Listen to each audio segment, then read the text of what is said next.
Shalom Bapak Ibu yang terkasih, saudara-saudaraku yang terkasih di dalam Tuhan Yesus.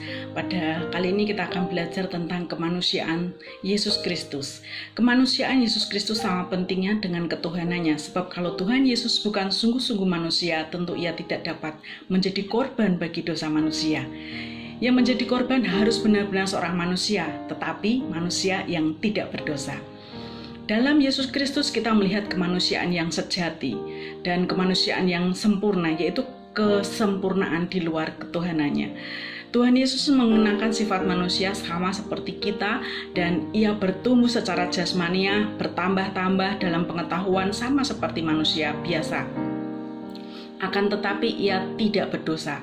Jadi kemajuan di dalam dia tidak dihalangi oleh dosa yang diwariskan kepadanya atau dosa yang diperbuatnya. Oleh sebab itu, ia disebut anak manusia yang sempurna, yaitu seorang manusia yang sempurna menurut catatan Wiley.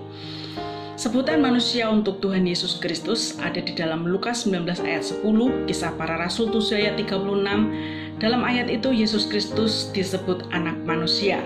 Sebenarnya kira-kira 80 kali Yesus Kristus menyebut dirinya anak manusia.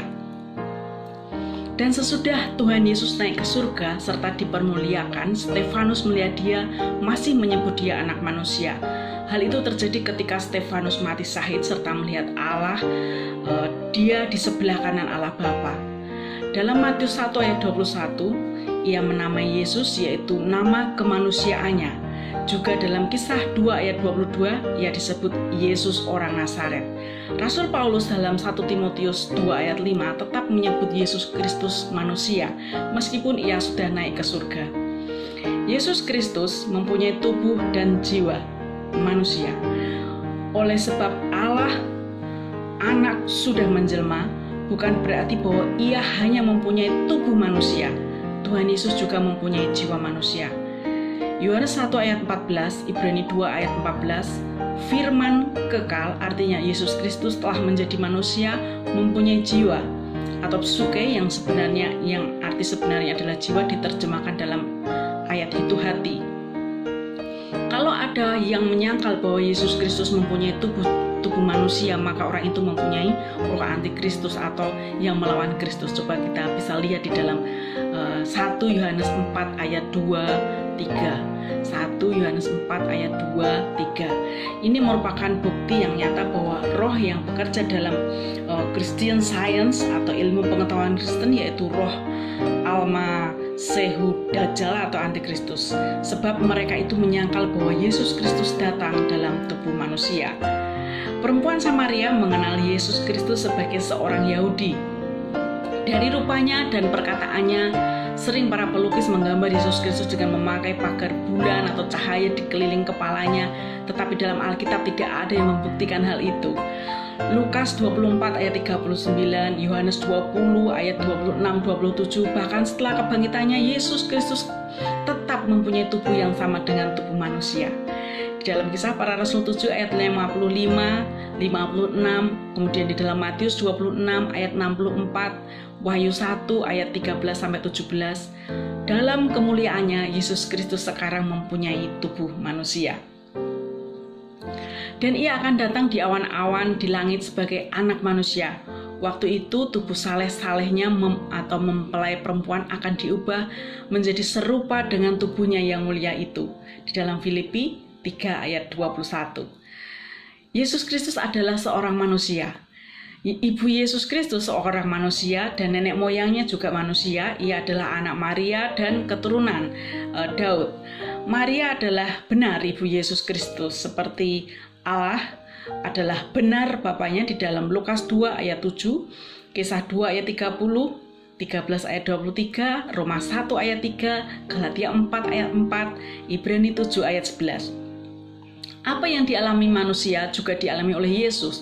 Tuhan Yesus juga merasakan hal-hal yang seperti Yesus letih di dalam Yohanes 4 ayat 6, Yesus Kristus tidur, Matius 8 ayat 24, Yesus Kristus merasa lapar di dalam Matius 21 ayat 18, Yesus Kristus haus di dalam Yohanes 19 ayat 28, Yesus Kristus menangis di dalam Yohanes 11 ayat 35, Yesus Kristus mati di dalam Yohanes 19 ayat 30.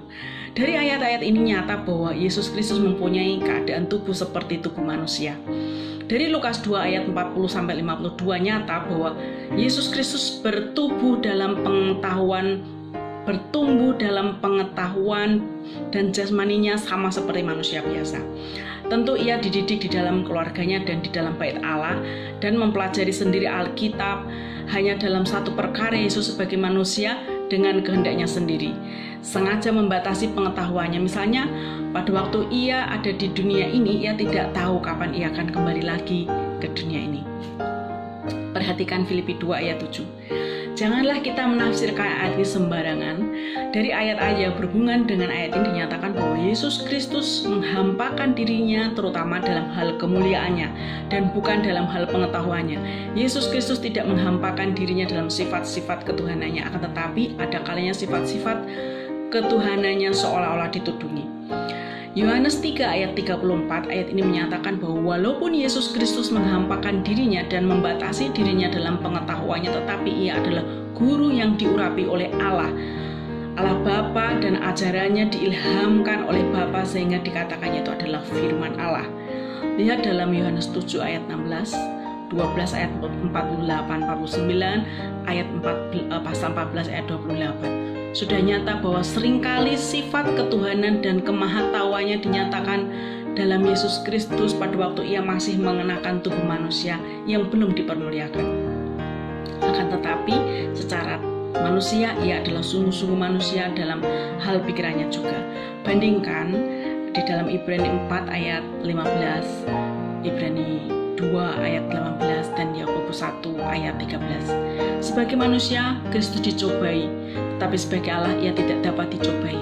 Yesus Kristus dicobai tetapi tidak berdosa. Yesus Kristus dicobai lebih berat daripada manusia biasa, sebab ia tahan menghadapi pencobaan yang bagaimanapun juga ia tidak berdosa. Ingatlah, tabiat duniawi bukanlah merupakan bagian dari tabiat asli manusia. Pada mulanya Allah menciptakan sifat manusia itu suci. Tabiat duniawi menjadi bagian dari sifat manusia sebagai akibat dari dosa. Yesus Kristus tidak memiliki tabiat duniawi, yaitu duniawi yang bertentangan dengan kerohaniannya. Kita bisa lihat di dalam Ibrani 2 ayat 14 dan Filipi 2 ayat 5-8. Tuhan Yesus mengenakan tabiat manusia tetapi bukan tabiat duniawi, supaya ia dapat menebus manusia dari dosa-dosanya. Betapa ajaibnya kasih Tuhan itu.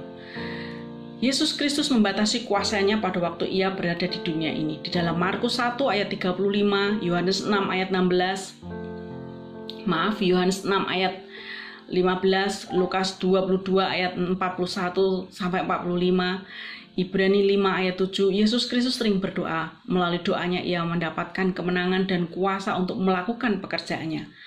Kalau Tuhan mendapatkan kuasanya dengan berdoa, betapa perlunya kita berdoa. Kisah 10 ayat 38, Yesus Kristus mendapatkan kuasa melakukan tugas keilahiannya, bukan dari sifat ketuhanannya yang ada pada dirinya, melainkan karena Roh Kudus yang diam dalam dirinya selama dia berada di dunia. Ia memperoleh kuasanya dari Roh Kudus sama halnya dengan manusia biasa. Yohanes 14 ayat 12, Yesus Kristus membatasi kuasanya pada waktu ia berada di dunia ini. Dalam hal ini jelas bahwa Yesus Kristus memperoleh kuasanya dari Roh Kudus, sama seperti manusia, dan selama di dunia ini ia menggunakan kuasanya itu sesuai dengan keterbatasannya manusia. Yesus Kristus adalah sungguh-sungguh manusia dalam segala hal. Di dalam Ibrani 2 ayat 17, Yesus Kristus sama dengan saudaranya dalam segala perkara, yaitu secara tubuh, dalam hal pikiran, dalam hal pengetahuan, yang baik dan yang jahat. Ia sama seperti manusia biasa dalam segala tindakan. Yesus Kristus sungguh seorang manusia sejati. Ia telah menjadi manusia supaya dapat menebus manusia dari dosa-dosa. Di dalam Filipi 2 ayat 5-8, di dalam 2 Korintus 8 ayat 9, Ia telah mengambil sifat manusia supaya kita dapat mengambil bagian dalam kodrat ilahi. 2 Petrus 1 ayat 4, Allah Bapa adalah sumber kemuliaan. Yesus Kristus ialah cahaya kemuliaan itu. Kita bisa lihat di dalam Ibrani 1 ayat 3. Jika adalah pertanyaan bagaimana kita dapat menyelesaikan hal-hal berhubungan dengan ketuhanan Yesus Kristus dan hal-hal berhubungan dengan kemanusiaan Yesus Kristus, itu bukanlah hal yang harus kita selesaikan. Mengenai hal itu, kita menyelidiki ayat-ayat yang berikut. Tiap-tiap ayat menyebutkan satu perkataan dan penyataan kemanusiaan, yang satu perkataan yang menyatakan ketuhanan Yesus Kristus. Matius 8 ayat 24 sampai 26. Di dalam Lukas 3 ayat 21 sampai 22. Yohanes 11 ayat 38, 43, 44. Kemudian dalam kitab Lukas 9 ayat 28, 29, 35. Matius 16 ayat 16, 17, 21. Ibrani 1 ayat 6, 4 ayat 6, 14, 15. Kita dapat melihat bagaimana dalam ayat-ayat itu tercampur ketuhanan dan kemanusiaan Yesus Kristus. Anak Allah, Yesus Kristus, itu tunduk kepada Allah Bapa. Dalam hal ini kita menyadari bahwa ada hal-hal yang sudah diterangkan, tetapi telah nyata dari Alkitab bahwa Allah Anak yang telah menjelma tunduk kepada Bapa. Di dalam Yohanes 4 ayat 28. Allah Bapa lebih besar daripada Yesus Kristus. Allah Anak, Yohanes 5 ayat 19, Allah Anak tidak pernah melakukan suatu apapun di luar kehendak Bapa. Yohanes 8 ayat 29, ayat 42, Yohanes 10 ayat 18, 13 ayat 3, Yohanes 8 ayat 26. Yesus Kristus diutus oleh Bapa, menerima perintah dari Bapa, menerima kuasa dari Bapa, dan menerima pesannya dari Bapa. Di dalam Lukas 22 ayat 29, di dalam 1 Korintus 15 ayat 24, 27, 28, Yesus Kristus mendapatkan kerajaannya dari Bapa. Dan pada akhirnya kerajaan itu diserahkan kembali kepada Bapanya, dan Kristus sendiri menundukkan dirinya kepada Bapanya supaya Bapa menjadi semuanya di dalam sekalian. Yesus Kristus sekarang dan selamanya tidak akan tunduk kepada Allah Bapa. Allah Bapa menjadi pancaran ketuhanan. Yesus Kristus ialah yang memancarkan ketuhanan itu. Pancaran ketuhanan itu, dan ia memancarkan ketuhanan itu sama sempurna. Di dalam Kolose 2 ayat 9, Allah Bapa adalah sumber kemuliaan, tetapi Yesus Kristus ialah cahaya kemuliaan. Ibrani 1 ayat 3, ayat-ayat di atas berhubungan dengan Allah Anak yang telah menjelma menjadi manusia. Yesus Kristus tidak pernah berdosa. Sekalipun Yesus Kristus sungguh-sungguh seorang manusia, namun ia tidak mewarisi sifat-sifat dosa. Kita telah memsakai dosa sebab kita keturunan Adam, tetapi karena kelahiran Kristus Yesus adalah oleh Roh Kudus, maka ia tidak mempunyai dosa seperti manusia biasa. Karena kelahirannya dengan cara yang demikian, maka hubungan Kristus dengan Allah tetap sempurna dan semata-mata lepas daripada dosa. Di samping itu, Yesus Kristus tidak pernah berbuat dosa. Di dalam 1 Petrus 2 ayat 22. Sepanjang kehidupannya ia terlepas dari kesalahan, dan sebagai manusia ia suci, tidak bersalah, tidak bercacat, terpisah dari orang-orang berdosa, dan ditinggikan lebih tinggi dari langit. Di dalam Ibrani 7 ayat 26. Akan tetapi Kristus memakai wujud tubuh manusia yang berdosa. Ini berarti bahwa tubuh Kristus serupa dengan tubuh kita, tetapi tubuhnya tidak di bawah pengaruh dosa.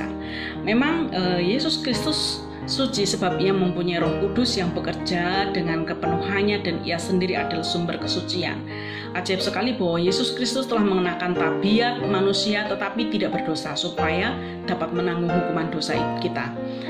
Dengan kehendaknya sendiri ia mengambil kelemahan dan keterbatasan manusia di hadapan Allah. Ia menjadi imam besar yang menaruh belas kasihan yang setia kepada Allah untuk mendamaikan dosa seluruh bangsa. Oleh sebab itu ia sendiri telah menderita karena pencobaan, maka ia dapat menolong mereka yang dicobai.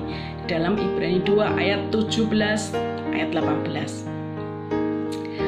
Yesus Kristus mempunyai tabiat ilahi dan tabiat manusiawi dalam satu pribadi. Di dalam Yesus Kristus ada tabiat ilahi dan tabiat manusiawi, dan kedua tabiat itu sempurna dalam satu pribadi. Kita tidak dapat mengatakan bahwa Yesus Kristus adalah dua pribadi, dan janganlah kita bimbang akan kedua tabiatnya. Janganlah kita berkata bahwa Yesus Kristus adalah Allah dan manusia, melainkan Ia adalah Allah manusia atau Allah dan manusia yang dipersatukan. Yesus Kristus selalu menggunakan kata aku untuk dirinya, tidak pernah menyebut kita terhadap dirinya sendiri. Tabiat ilahi dan tabiat manusiawinya selalu bekerja sama, tidak pernah kedua tabiat itu bertentangan. Kedua tabiat itu sama-sama bekerja dalam tiap-tiap pikiran, perkataan, dan perbuatannya, dan kedua tabiat itu bekerja dalam satu pribadi. Kedua tabiat itu tidak dapat diceraikan. Kita sepatutnya mengatakan Allah manusia telah lahir di dunia, merasa sengsara, mati di kayu salib, dan menerima sebutan-sebutan ilahi serta menerima sembah manusia. Telah melakukan banyak mujizat serta mengampuni dosa-dosa manusia. Kedua tabiat ini ada di dalam Kristus, tetapi sebaliknya pekerjaan-pekerjaan Kristus dapat dilakukan oleh salah satu dari kedua tabiat di dalam dirinya itu. Dengan ini jelaslah perkataan sebelum Abraham jadi, aku telah ada. Itulah perlunya ada dua tabiat dalam diri Yesus Kristus supaya Ia dapat menjadi pengantara, juru syafaat antara Allah dan manusia. 1 Timotius 2 ayat 5. Sebab Kristus mempunyai dua tabiat, maka Ia dapat bersekutu dengan Allah dan manusia. Dalam hal itu, Ia setara dengan Allah dan sama merasakan kelemahan manusia. Oleh sebab Ia manusia, dapat Ia mengadakan perdamaian, dan oleh sebab Ia Allah, maka perdamaian itu sangat berharga. Seorang juru selamat yang hanya manusia tidak dapat memperdamaikan kita dengan Allah. Di dalam Ibrani 2 ayat 17, 18, 4 ayat 15, 16, dan Ibrani 7 ayat 23. Mulai dari zaman rasul-rasul sampai kini banyak orang yang mengajarkan tentang Yesus secara salah. Pengajaran yang salah beralaskan atas salah satu dari kedua hal berikut. Pertama, orang yang tidak mengakui atau tidak mengerti tentang kedua tabiat Tuhan Yesus, dan kedua tabiat itu disalahartikan. Yang kedua, orang itu tidak berpegang teguh pada keesaan pribadi Yesus atau tidak mengakui bahwa Tuhan Yesus adalah satu pribadi. Nah, saudara yang terkasih di dalam Tuhan, kita harus mempercayai bahwa Yesus adalah Allah manusia. Jadi di dalam diri Yesus disimpulkan bahwa dalam diri Yesus, satu pribadi Yesus itu dia memiliki sifat kealahan dan sifat kemanusiaan. Yesus adalah manusia seperti kita, tubuhnya, tetapi dia tidak berdosa. Oleh karena itu, kalau orang yang tidak mengakui bahwa Yesus ini adalah manusia dalam bentuk tidak memiliki sifat kemanusiaan, dikatakan di dalam ayat yang saya bahas tadi itu sebagai antikristus. Mari kita dengan pemahaman yang telah saya paparkan tadi dapat menambah pengertian dan pengetahuan kita tentang betapa besar Allah memberikan anugerah bagi kita yang mempercayainya. Karena dengan demikian Allah menyelamatkan kita umatnya yang percaya dengan harus Yesus secara manusia menanggung penderitaan yang begitu mengerikan untuk menggantikan kita orang berdosa. Shalom, Tuhan Yesus memberkati.